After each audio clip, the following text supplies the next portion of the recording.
जयपुर के शहकार मार्ग पर एक बार फिर जेडीए का जो है बुलडोजर चला है और यहाँ पर आज जो बुलडोजर चला है उसके अंदर जो यहाँ के ओनर है उनका कहना है कि ये मेरी जमीन के ऊपर मेरे पास सारे कागजात हैं, लेकिन इसके बावजूद भी जेडीए ने कार्रवाई की है। शुक्रवार को शाम को तकरीबन 6 बजे मुझे नोटिस दिया गया। शनिवार और रविवार को मेरे पास में कार्य बंद होने के कारण जो है हम किसी प्रकार का जवाब नहीं दे पाए और उसके बाद में आज सुबह सोमवार को अर्ली मॉर्निंग ही जो है यहाँ पर कार्रवाई कर दी गई। मेरे पीछे आप देख सकते हैं तस्वीरों के अंदर जेडीओ द्वारा यहाँ पर कार्रवाई की गई है और साफ तौर पे तमाम जो यहाँ पर इंतजाम थे, घर थे, उनको तोड़ दिया गया है, पूरी तरीके से नष्ट कर दिया गया है। लेकिन जो इसके ऑनर है इस जमीन के राधा रमन जी, उनका कहना है कि हमारे साथ खास बातचीत के लिए वो यहाँ पर साथ में है। क्या सर, क्यों कार्रवाई की गई है? आप कह रहे हैं आपके पास में पूरे कागजात है, फिर जो है इसके ऊपर कार्रवाई क्यों की गई है? सर, मैं राधा किशन टाक बोल रहा हूँ। ये हमारी ज़मीन थी बहुत पुरानी, 100 साल पुरानी, जिसमें 72 में जेडीए ने अवार्ड घोषित किया था इसका। तब से ये हाई कोर्ट से स्टे चलता आ रहा है यहाँ पे। और परसों के रोज़ मतलब शुक्रवार को शाम को 6:30 बजे एक नोटिस दिया। पहले रोज वो सैटरडे आ गया था, फिर संडे आ गया। आज सुबह 6:30 बजे कार्रवाई करके इन्होंने सारा तोड़ फोड़ कर नष्ट कर दिया सारा कुछ। और हमारा जेडी हाई कोर्ट से स्टे है इसमें।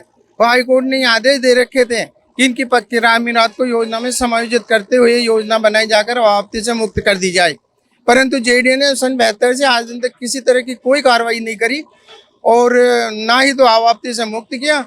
और इस तरह से कल परसों के रोज नोटिस। बस में इसके डॉक्यूमेंट्स वगैरह हैं पूरे? हाँ, बिल्कुल सारे कागज है मेरे पास साहब। इसके सारे कागज हैं मेरे पास। ये मैंने एक एप्लीकेशन जेडीए में भी लगाई थी, जिसमें ये कहा गया कि आपकी ज़मीन में तो कुछ कर ही नहीं रहे हैं, हम तो ये बाहर वालों के कर रहे हैं। तो इस तरह से इनको खारिज कर दिया। इसका कोर्ट ऑफ कंटेम्प्ट का कोर्ट ऑफ कंटेम्प्ट किया इनके खिलाफ हमने। इसका नोटिस है, अभी लेटर्स थी, कोर्ट ऑफ कंटेम्प्ट कर दिया गया। और ये है, मुख्यमंत्री को भी मैंने दिया, यूडीएच मंत्री को इसकी शिकायत करी है, और ये परिवर्तन अधिकारी, उपायुक्त वगैरह सबको ये एप्लीकेशन दी हुई है मेरी। लेकिन इन्होंने किसी तरह से बिना सुनाई करे, बिना कोई जांच करे और इसको 261 को 272 बताते हुए और इसको मतलब डिस्टर्ब कर दिया, तोड़ फोड़ कर दिया। तो जब आपने उनको डॉक्यूमेंट्स दिखाए, पूरे कागजात दिखाए, तो उनका क्या कहना? बस वो कागज लेके रख लिए। कोई हम पूछ रहे थे भाई उसकी क्या कार्रवाई, लेकिन कोई कार्रवाई नहीं करी, कुछ भी कार्रवाई नहीं करी और तोड़ दी उसको जबरदस्ती करके।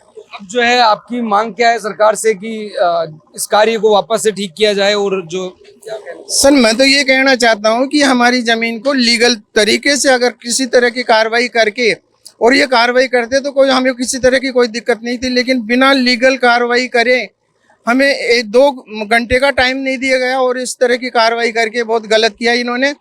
हमारी ज़मीन में हाई कोर्ट का स्टे होने के बाद में जब तक फैसला नहीं हो जाता, हमारा कोई निर्णय नहीं हुआ, जब तक हाई कोर्ट से डिसीजन नहीं हो जाता, इनको इस तरह की कार्रवाई करने का कोई अधिकार नहीं था। अब आगे इसको ज़मीन को हम सेटलमेंट से वहाँ से नक्शे निकला के और इसका प्रूफ करके बताएंगे कि 261 में थी, 272 कैसे बता दी इन्होंने।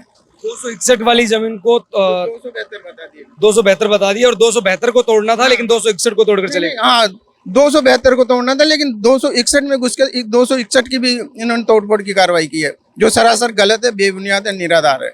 तो बिल्कुल आप देख सकते हैं ये जो इस जमीन के ओनर हैं और इन्होंने साफ कर दिया है कि मेरे पास में सारे कागजात हैं और उन्होंने सारी जगह एप्लीकेशन भी दे रखी है, यहाँ तक कि मुख्यमंत्री को भी जो है इसके बारे में खत लिख रखा है।